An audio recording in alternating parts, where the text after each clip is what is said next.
Hezbollah anunció una nueva fase de enfrentamientos contra Israel que definió como ajuste de cuentas sin fin. El ejército israelí intensificó los bombardeos contra el sur del Líbano y Hezbollah lanzó más de 100 misiles contra territorio israelí. Israel no quiere que el mundo vea lo que hace contra los territorios palestinos. Eso denunció Al Jazeera después de que las tropas israelíes cerraran la redacción de la cadena en Ramallah, en Cisjordania ocupada, donde el gobierno israelí legalmente no tiene autoridad. Un día después de dar a conocer su gobierno conservador, Michel Barnier aseguró que va a tomar medidas prácticas contra la migración. En una entrevista en la televisión France 2, el nuevo primer ministro afirmó que no va a subir los impuestos de la clase trabajadora. Buenas tardes y bienvenidos a las noticias de France 24 en español. Soy Rosa Pérez Masdeu y es para mí un gusto acompañarlos. Iniciamos las noticias en Medio Oriente, donde escalan los enfrentamientos entre Israel y Hezbollah. Y precisamente el jefe de la diplomacia europea, Josep Borrell, se declaró extremadamente preocupado por la situación, mientras el presidente de Estados Unidos, Joe Biden, aseguró que hacen todo lo posible para evitar la escalada de la guerra. Eso sí, no dio detalles más precisos. Mientras Naim Qassem, alto mando de Hezbollah, declaró que están inmersos en un ajuste de cuentas sin fin con Israel. Desde Beirut, Etel Bonet nos amplía. Hezbollah ha anunciado una nueva fase en sus enfrentamientos con Israel. Según Naim Qassem, vicesecretario general de Hezbollah, esta etapa estará marcada por una represalia continua, es decir, un ojo por ojo sin fin. El anuncio llega tras los letales ataques aéreos en los suburbios de Beirut de este viernes, donde murieron 2 líderes militares de Hezbollah, además de decenas de civiles. A pesar de las pérdidas y del duro golpe, Hezbollah no se detiene. Esta mañana, la milicia chií-libanesa ha respondido con el ataque más profundo llevado hasta la fecha en el norte de Israel, disparando cohetes y misiles de largo alcance contra una base aérea al este de Haifa, a unos 40 kilómetros de la frontera. Israel ha golpeado duramente a Hezbollah esta semana. Sus acciones comenzaron con las operaciones de sabotaje contra la red de comunicación del grupo, con explosiones de miles de dispositivos electrónicos entre el martes y el miércoles, y culminaron con los ataques aéreos de este viernes contra 2 líderes de la unidad de élite Radwan. El ministro de Defensa israelí asegura que continuarán sus ataques contra Hezbollah hasta que los decenas de miles de desplazados del norte de Israel puedan retornar sanos y salvos a sus casas. Sin embargo, una escalada de la violencia podría empeorar la situación, lo que haría incrementar el número de desplazados si la violencia continúa. Mientras se centra en este frente contra Hezbollah en la frontera con el Líbano, Israel, sin embargo, no detiene la ofensiva contra la Franja de Gaza, donde ha matado a 40 personas en la última jornada. Además, este domingo el ejército israelí ha vuelto a bombardear otra escuela, esta vez en el campo de refugiados de Shati, esto es al occidente de la ciudad de Gaza. Ahí ha matado a 7 personas. Mientras los supervivientes de los ataques israelíes, entre tanto, enfrentan otras amenazas a sus vidas, fruto del asedio impuesto por el gobierno de Benjamin Netanyahu contra el enclave palestino hace casi un año.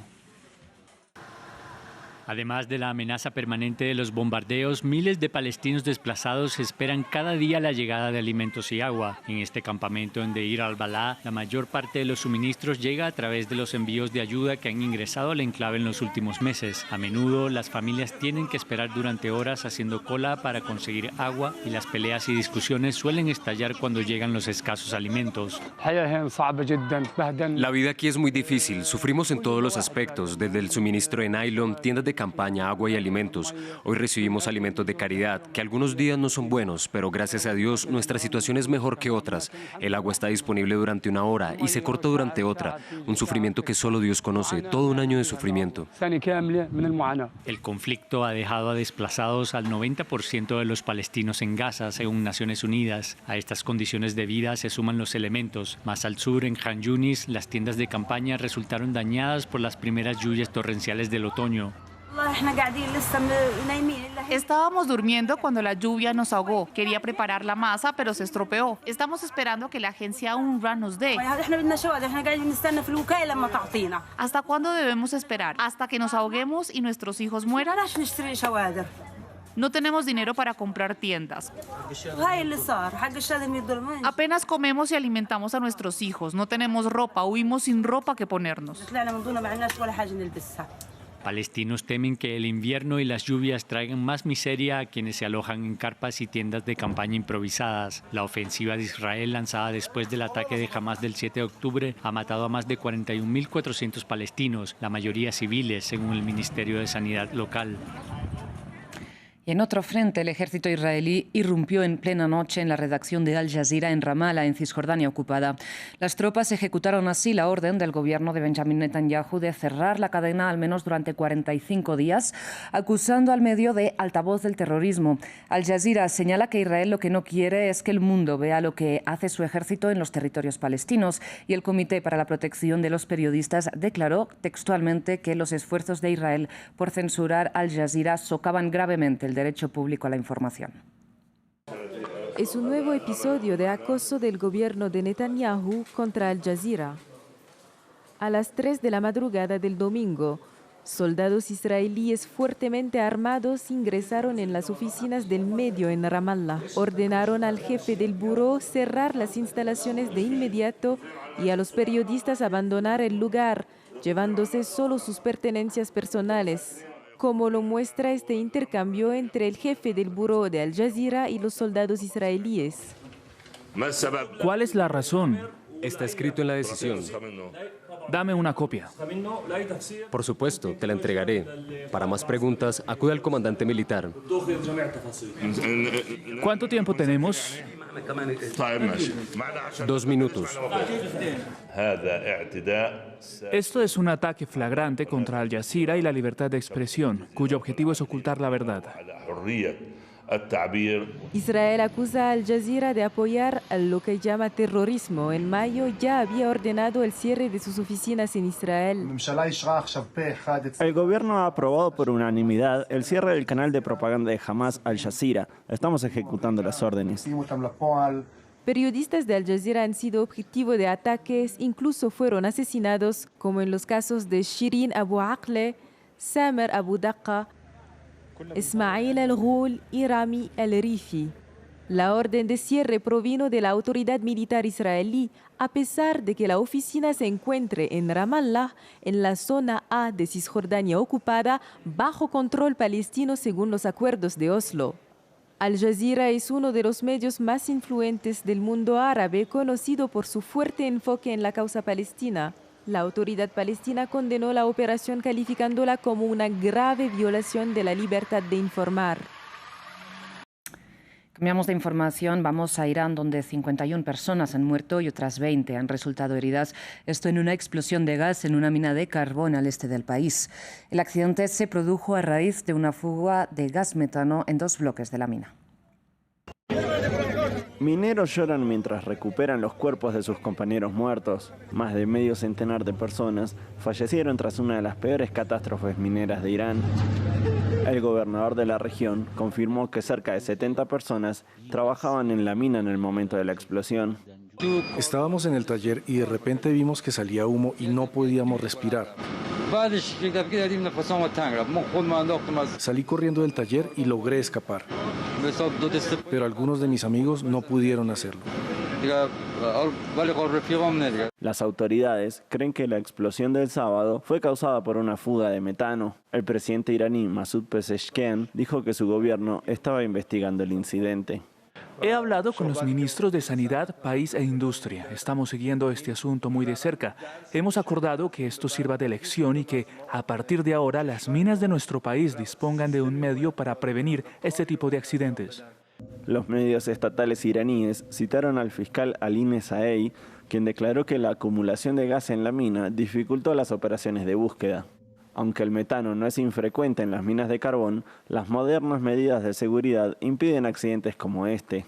No es la primera vez que la industria minera iraní sufre un desastre. En 2017 murieron 43 personas en la explosión de una mina de carbón en el norte del país. En otras noticias, en Pakistán, un convoy de diplomáticos extranjeros ha sido objetivo de un ataque bomba mientras viajaba por carretera en la región de Swat. Un policía local que oficiaba de custodia ha muerto como consecuencia del incidente, que no ha sido reivindicado a esta hora. Sin embargo, la zona es núcleo de actividades de grupos armados fundamentalistas, por lo que el ejército pakistaní mantiene una fuerte presencia en la región. De hecho, según informaron las autoridades locales, los diplomáticos habían sido invitados por la Cámara de Comercio local para potenciar el distrito como zona turística. Cambiamos a noticias de la guerra en Ucrania porque las autoridades ucranianas confirmaron 3 muertos y elevaron a 21 el número de heridos a causa de un ataque ruso contra una zona residencial de Kharkiv. Mientras, en otro frente, más al sur, en la región de Donetsk, las tropas rusas avanzan hacia la ciudad de Pokrovsk y desde ahí nuestra enviada especial, la conocen, Catalina Gómez Ángel, nos explica cómo ha influido el uso de los drones en el desarrollo de los combates.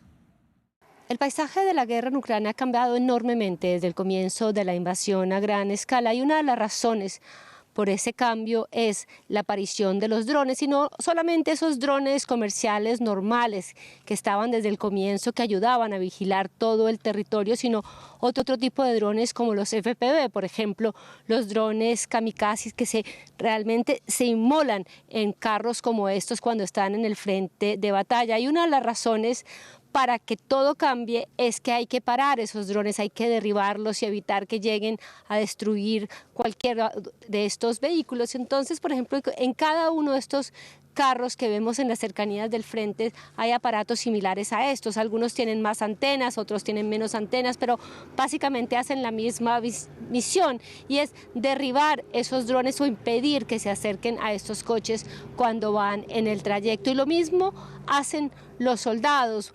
Cada una de esas unidades que están en las cercanías del frente tienen uno de estos inhibidores. Incluso existen morrales en los cuales cargan estos inhibidores, especialmente esas unidades de infantería. Vamos ahora hasta Francia porque un día después de dar a conocer los nombres de los 39 integrantes de su nuevo gabinete, el nuevo primer ministro Michel Barnier dibujó algunos de los planes de su gobierno, considerado el más conservador en más de una década. En una entrevista en la televisión France 2, Barnier declaró que no va a subir los impuestos, al menos para la clase trabajadora y media, que tampoco va a modificar el grueso de la reforma de las pensiones, y aseguró que va a imponer nuevas medidas textualmente sin ideología contra la migración. Esto después de que Marine Le Pen calificara de victoria ideológica precisamente la dura ley migratoria impulsada por el anterior gobierno. Haremos cosas prácticas para controlar y limitar la inmigración, que a menudo resulta insoportable y que nos lleva a no acoger como es debido a quienes llegan a nuestra casa. También es un problema de humanidad, como he dicho. No habrá ideologías, no habrá sectarismos, habrá cosas prácticas como han hecho nuestros vecinos y tomaremos estas medidas de buena fe con ellos. Y cerramos en Nueva York porque en la previa de lo que serán los discursos de los jefes de Estado y de Gobierno, la sede de la ONU acoge la Cumbre para el Futuro, un espacio al que han acudido líderes internacionales para abordar las amenazas globales como la crisis climática o la regulación de la inteligencia artificial. Mientras el sistema de Naciones Unidas, sin embargo, es incapaz de poner fin a grandes desafíos al derecho internacional, como la guerra en Ucrania o la ofensiva israelí contra la Franja de Gaza, Antonio Guterres se felicitó por lo que considera un refuerzo del multilateralismo.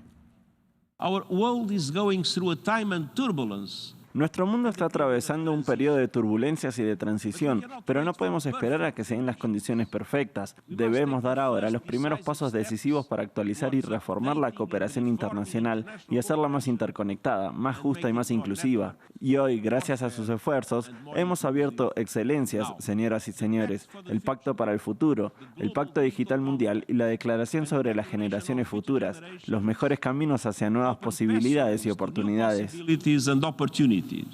Hasta aquí las noticias. Muchísimas gracias por su atención. Ya regresamos.